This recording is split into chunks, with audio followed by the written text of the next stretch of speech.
राशिद भाई, यहाँ आप तकलीफ में हैं और दूसरी तरफ साजिद परेशान है। जब आप दोनों एक दूसरे से इतनी मोहब्बत करते हैं तो फिर खफा होने की क्यों ठान ली?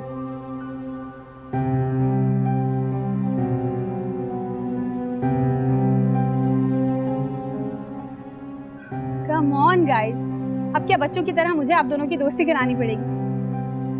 बड़े हो गए हो, एक्ट मैच्योर। एक सेकंड, बिना बात किए आप दोनों में से कोई भी यहाँ से नहीं जाने वाला। जो भी मसला है ना, उसे यही सॉर्ट आउट कीजिए। और प्लीज छोटी सी बात को औरतों की तरह अना का मसला मत बनाइए। क्या मतलब औरतों की तरह? भाई बात इज्जत का।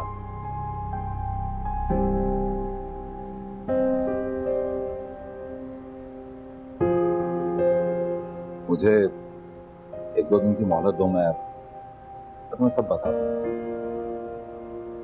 मुझे इंतजार है। आई एम सॉरी, मैंने आपसे बदतमीजी की।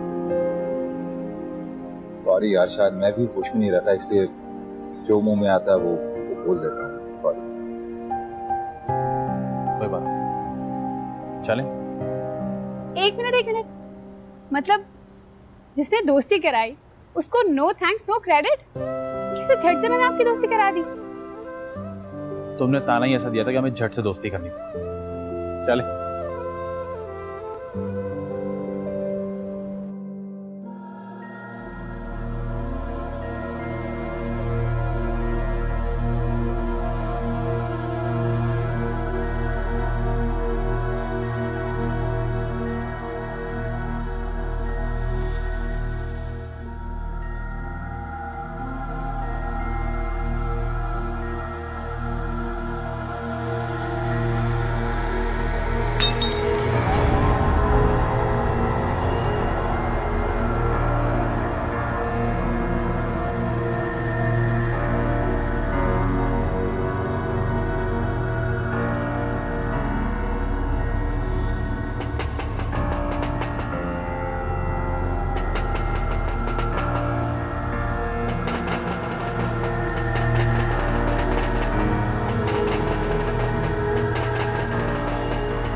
क्या हुआ, सोई नहीं तुम? नींद नहीं आ रही, अजीब घुटन सी हो रही है।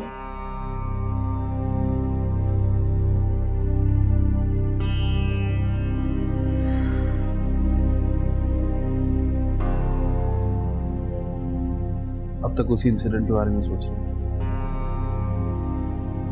कना, तुम्हें सब कुछ भूल क्यों नहीं जाती?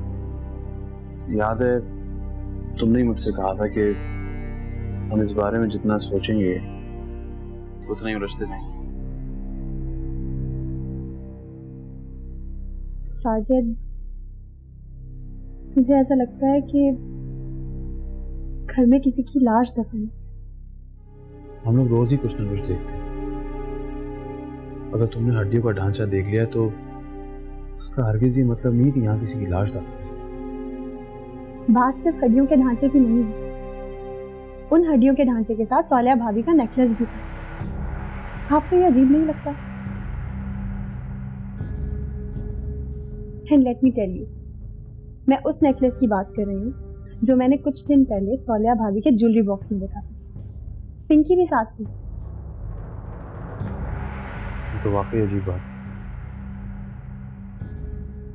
तुम उस बॉक्स में दोबारा देखना कि आया वो लॉकेट वहां मौजूद है या नहीं। Good idea. साजिद, मुझे लगता है कि हमारे इर्द गिर्द बहुत से क्लूज हैं जो हम समझ नहीं पा रहे। अगर हम इन सबको आपस में कनेक्ट करें तो किसी ना किसी नतीजे पर जरूर पहुंचेंगे। सही कह रही हो।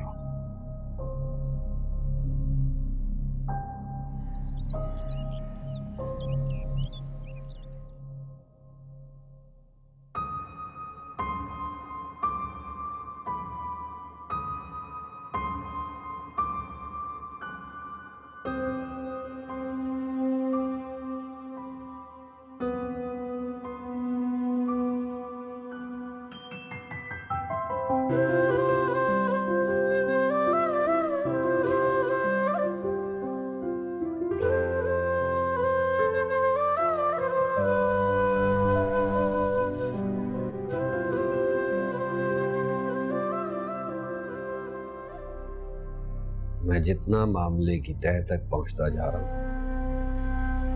मामला उतना ही उलझता जा रहा है राशिद। शम्स, तुमने मुझे कल भी कुछ नहीं बताया। मुझे अपने सवालात के जवाबात चाहिए। मैं बहुत डरा हुआ हूं।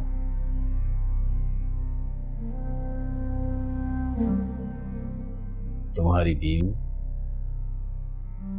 जहनी मरीजा नहीं थी। उसके जहन को काले जादू के जरिए उलझाया गया था। ऐसा काला जादू जिसके असरात आज भी तुम्हारे कमरे में मौजूद है। और तावीज तुम्हारे कमरे के रोशनदान में दबाए गए थे। और उन्हीं तावीज के जरिए तुम्हारी बीवी के पीछे जिन्नात छोड़े गए जो उसे तकलीफ पहुंचाते थे। और उसी कैफियत में तुम्हारी बीवी की मौत वाक़ई हुई।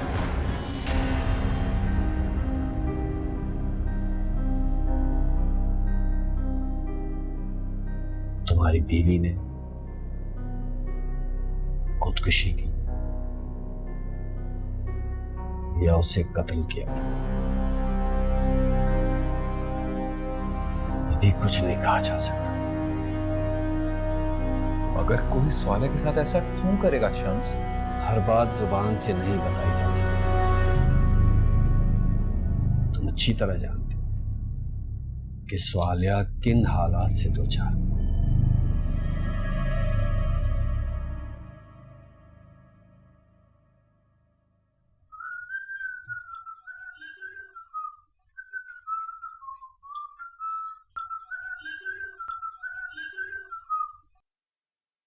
कितना भी तैयार हो जाए, लगना आपने वैसे का वैसे ही है। मजाल है जो कभी तुमने मेरी तारीफ की हो। क्यों करूं आपकी तारीफ? और वैसे भी मैं बिला वजह किसी की तारीफ नहीं करूं। अच्छा, ये बात है। ठीक है, जब तक तुम मेरी तारीफ नहीं करोगे मैं तुमसे बात ही नहीं करूंगा। अच्छा, तो ठीक है। वैसे मैंने खीर बनाई, सोचा हम दोनों मूवी देखते देखते साथ में खाएंगे। लेकिन जब आपको मुझसे बात ही नहीं करनी तो अच्छा, खीर बनाई है ना, तो लेकर आओ। इधर उधर की बातों में टाइम क्यों जाया कर रही है?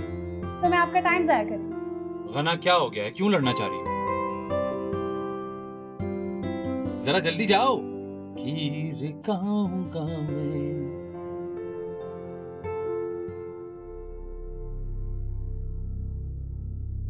तुम कहना क्या चाहते हो?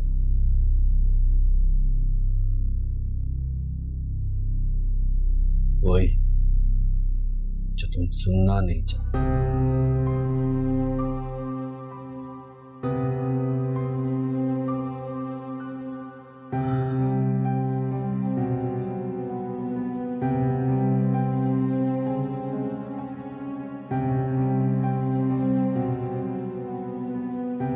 इंसान जब अपनों की मोहब्बत में अंधा, गूंगा और बहरा हो जाता है तो उसे इर्द गिर्द के मनाजिर समझ नहीं आते। शम्स, मेरा जहन काम नहीं कर रहा, मुझे तुम्हारी कोई भी बात समझ में नहीं आ रही। कल तुम्हारे कमरे में मैंने एक शीरख्वार बच्चे के रोने की आवाज सुनी। मुझे समझ में नहीं आ रहा उस आवाज के पीछे क्या राज है। बच्चे के रोने की आवाज? और कल जो कुछ भी हुआ उसके पीछे स्वालिया का हाथ नहीं था। तो मैं ठीक था ना कि ये स्वालिया नहीं है? मेरी स्वालिया किसी को तकलीफ दे ही नहीं सकती। गलत सोचते हो। क्या मतलब शम्स? अभी तुमने खुद कहा कि वो स्वालिया नहीं थी।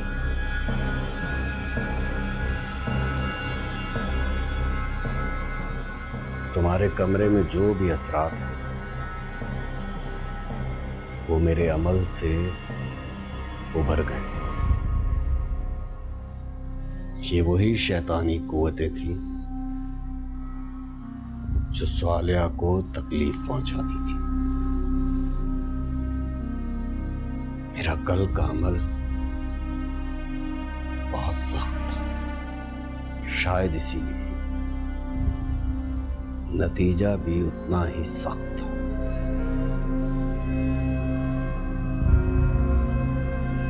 मतलब ये कि ये जो कुछ भी हो रहा है इसकी जिम्मेदार स्वालिया है, लेकिन कल जो हादसा हमारे घर में पेश आया उसमें स्वालिया का कोई अमल दखल नहीं था। ठीक कह रहे हो।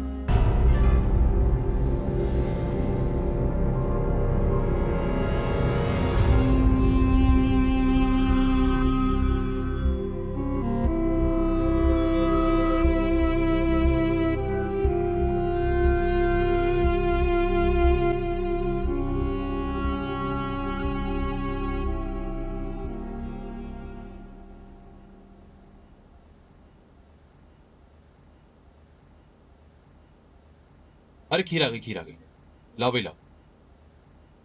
अरे वाह, दिखने में तो बड़ी अच्छी लग रही है। ये बताओ कि ये खीर बनी किस खुशी में? वो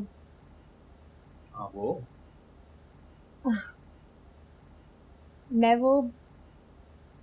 मैं आप क्या मैं समझ भी जाए।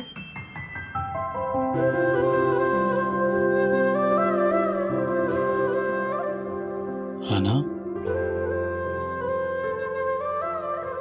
क्या मैं? Are you sure? तुम्हें क्या पता चला? थोड़ी देर पहले ही रिपोर्ट रिसीव की है।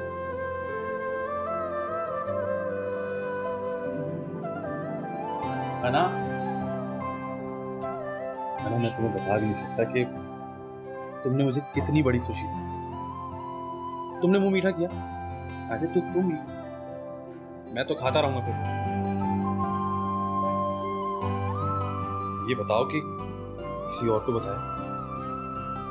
पहले ये खा लेते हैं फिर बताते हैं, वरना सब यही खा लेते हैं। हाँ, मजा दोबारा होगा।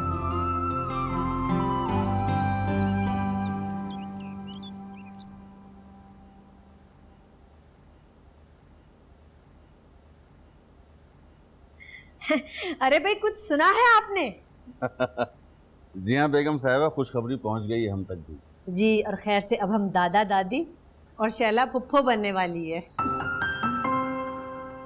मुबारक हो बीबी जी। खैर मुबारक। वैसा करो कि जल्दी से मिठाई मंगवाओ और सबको खिलाओ। अल्लाह के फजल से पोता ही होगा। अल्लाह का हाँ, लाख बस शुक्र है। अल्लाह पाक साजिद के यहाँ तंदुरुस्त और सेहतमंद औलाद। अल्लाह का लाख लाख शुक्र है अम्मा, इस घर में कोई खुशखबरी तो आई। हाँ, बस अल्लाह सबको मुबारक करे। हाँ भाई साजिद, तुम्हें बहुत बहुत मुबारक हो। तुम्हारी इस खबर ने स्ट्रेस भरे माहौल में खुशियां बखेर दी। खैर मुबारक। अब तुम पर बहुत बड़ी जिम्मेदारी आयद होती है। तुमने गना का बहुत ख्याल रखना है और उसे किसी भी किस्म का स्ट्रेस नहीं लेने देना। खौफ और स्ट्रेस तो हमारे घर की फिजा में। यार जो है वो है, लेकिन हम कोशिश तो कर सकते हैं ना। आई होप कि घर में दोबारा से पोता पोती को लेकर नई जंग न छिड़ जाए। उनकी सोच को नहीं बदला जा सकता, लेकिन साजिद मैं बदल गया हूं। मेरा तुमसे वादा है कि मैं तुम पर और गना पर कोई आंच नहीं आने दूंगा। अरे भाई तुम भी कुछ कहो ना, मुबारक तो दो। हाँ बिल्कुल, मैं तो साजिद की तारीफ करूंगी कि उसने अपनी बीवी को उसका हक दिया, अपनायत दी है, तभी तो अल्लाह ने इन्हें ये दिन दिखाया। बस अब बेटा पैदा करके ना मेरी जिंदगी को मजीद अजाब में मुब्तला मत कर देना, वरना अपने बेटे को तो कोई कुछ कहेगा नहीं, सब मुझे ही बातें सुनाएंगे।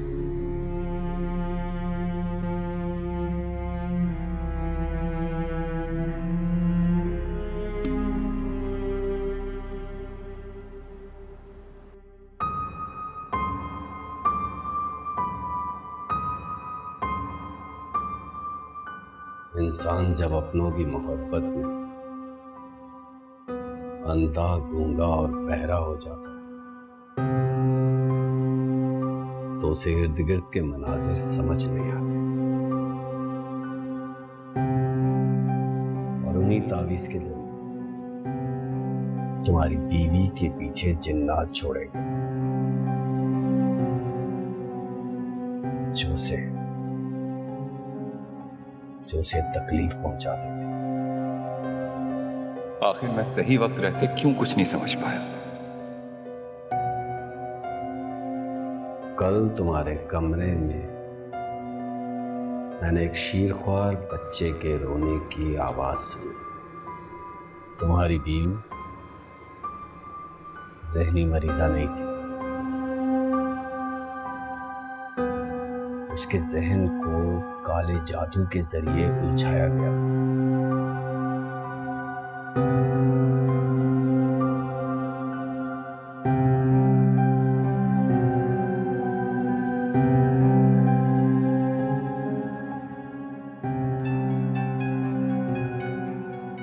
राशिद, हेलो,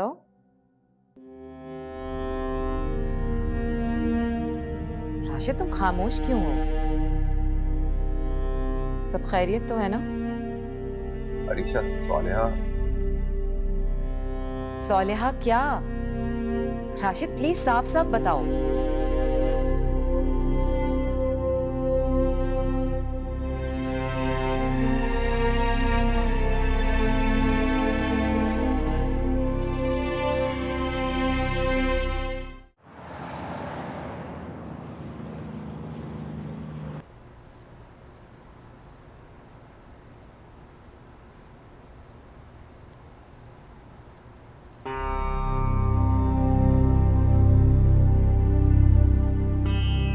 ये क्या हालत बनाई हुई है राशिद?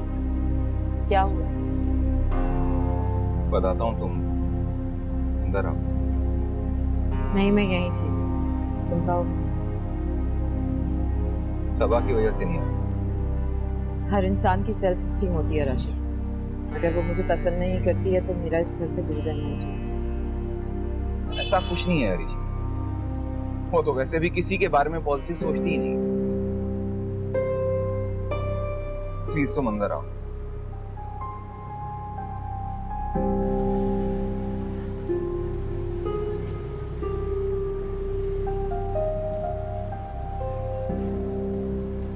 अरीशा, तुम्हें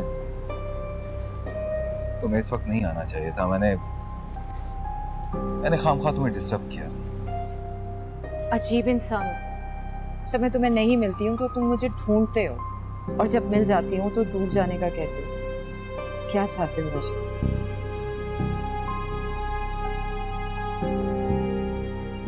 अरीशा, मुझे खुद समझ में नहीं आ रहा। सच पूछूं, मुझे कुछ भी समझ में नहीं आ रहा। शम्स के मुताबिक इस घर पर जिस रूह का साया है वो स्वालिया ही है। क्या?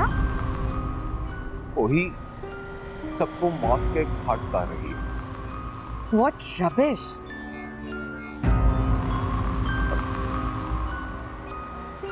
और स्वालिया ने खुदकुशी नहीं की थी। तो फिर? स्वालिया का कत्ल हुआ था। क्या? कौन था कातिल? ये नहीं बताया उसने। कहता है कि हर बात जुबान से बताने वाली नहीं, कुछ बातें समझने की भी होती हैं। अब तुम खुद बताओ मैं क्या समझूं? किस पे शक करूं मैं? अपने घर वालों पर शक करना ऐसा ही है जैसे मैं खुद पर शक करूं। कौन मारेगा मेरी स्वालिया को? अरे माँ बाप जो दिन रात मेरे लिए दुआएं करते हैं, या मेरा भाई जो मुझसे ज्यादा अपनी भाभी को मान देता था। अरीशा, मुझे कुछ समझ में नहीं आ रहा कि मैं क्या करूं।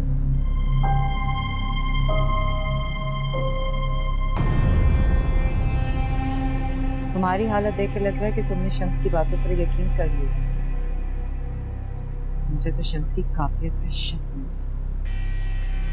बहुत मुश्किल से यकीन किया मैंने, वो भी तब जब मैंने खुद स्वालिया को महसूस किया। शम्स ने मुझसे ऐसे कई लम्हात का जिक्र किया जो सिर्फ मेरे और स्वालिया के दरमियान गुजरे हैं। तो फिर मैं कैसे ना मानूं?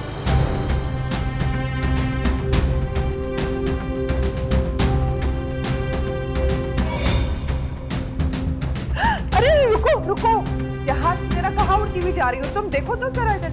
शैला, तुम मेरे रास्ते से हट जाओ। सबा, राशिद, शम्स के पास इन बातों का कोई ठोस सबूत नहीं है, और जब तक ये बात साबित नहीं हो जाती, try not to think about it please.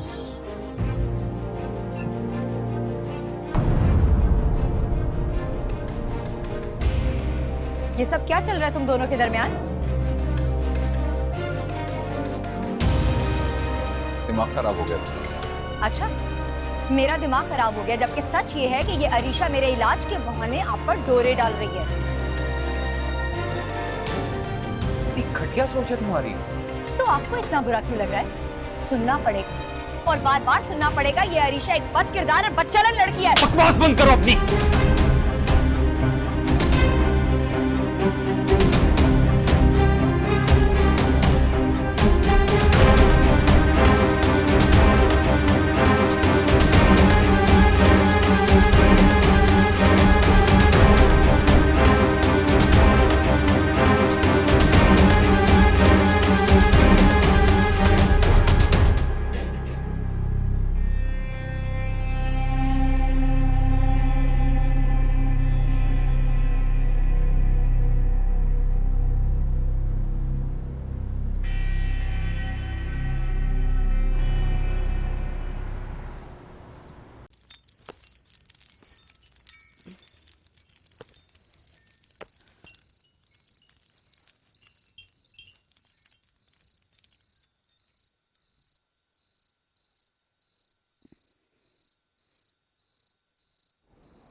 मेरी बच्ची मरते मरते बची।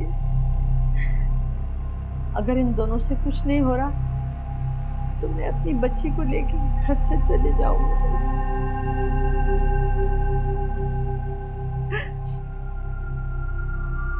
क्योंकि इस घर में या वो मनहूस सबा रहेगी या मैं। अरे बेगम, इस तरह रोने धोने से क्या फायदा है? अरे खुदा का शुक्र अदा करो कि उसने शम्स को फरिश्ता बनाकर हमारे बीच भेज दिया और हमारी बच्ची की जान बच गई। सबा को इस तरह उसके घर भेजना अच्छी बात नहीं है। यानी आप ये कहना चाह रहे हैं कि हम दोनों माँ बेटी इस घर से चले जाएं, है ना? अरे नहीं बेगम, भाई राशिद ने कहा है ना कि इस तरह घर छोड़ना मसले का हल नहीं है, और मैं भी यही कहता हूँ। और इस बात की क्या गारंटी है कि तुम लोगों के अलग हो जाने से सब मसले हल हो जाएंगे? हम सब इन मुश्किलों का मुकाबला करेंगे मिलकर। तो फिर धक्के मार के सबा को इस घर से बाहर निकाल देंगे। ऐसा करने से अगर मसला और बिगड़ गया तो फिर क्या करेंगे अम्मी? तो फिर हमें क्या करना चाहिए? मेरी तो हर बात को तुम लोग रद्द कर देते हो। हमारी पहली और आखिरी उम्मीद अब शम्स ही है। सब कुछ उसी के हाथ में है। अम्मा मन्ना तो मुझे वैसे भी है, तो फिर क्यों ना मैं अपने शौहर के घर पे जाकर ही मर जाऊं। अम्मा ऐसा करें कि मुझे मेरे शौहर के घर वापस भेज दें। नहीं, मुझे ऐसे ना करो, ऐसी बात ना करो, तो तुम्हें कुछ नहीं हो।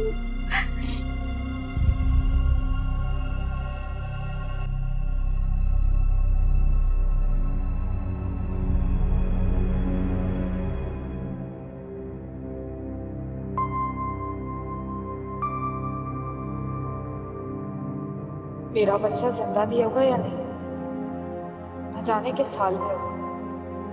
पता नहीं मैं उसे ढूंढ भी सकूंगी या नहीं। अगर हमीदा ने मेरी मदद करने से इनकार कर दिया तो मैं कैसे अपनी मंजिल तक पहुंचूंगी?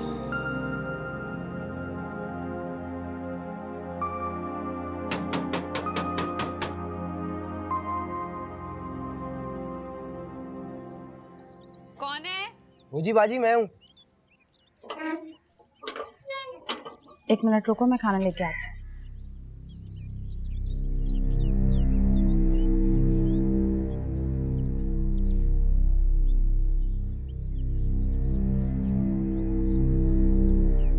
ये लो। जी बाजी, साहब जी कह रहे थे कि आपको किसी कैंटीन का काम भी दिलवा दे। अच्छा, उनसे कहना कि बड़ी मेहरबानी होगी उनकी। मगर बाजी, उस दिन साहब जी को आप पर बहुत गुस्सा आया था जिस दिन आपने खाना नहीं भिजवाया।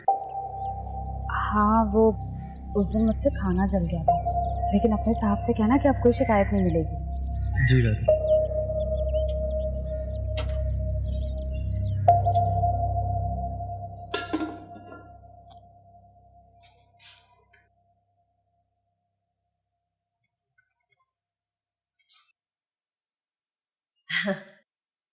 गना बेटा, मैं और शहला जरा दरगाह जा रहे हैं।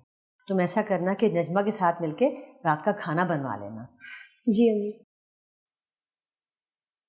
और हाँ, सबा से दूर रहना, क्योंकि मैं नहीं चाहती कि मेरे पोते पर उसका साया भी पड़े। अच्छा अम्मी, आप बेफिक्र होकर जाएं। चलती।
नहीं अम्मा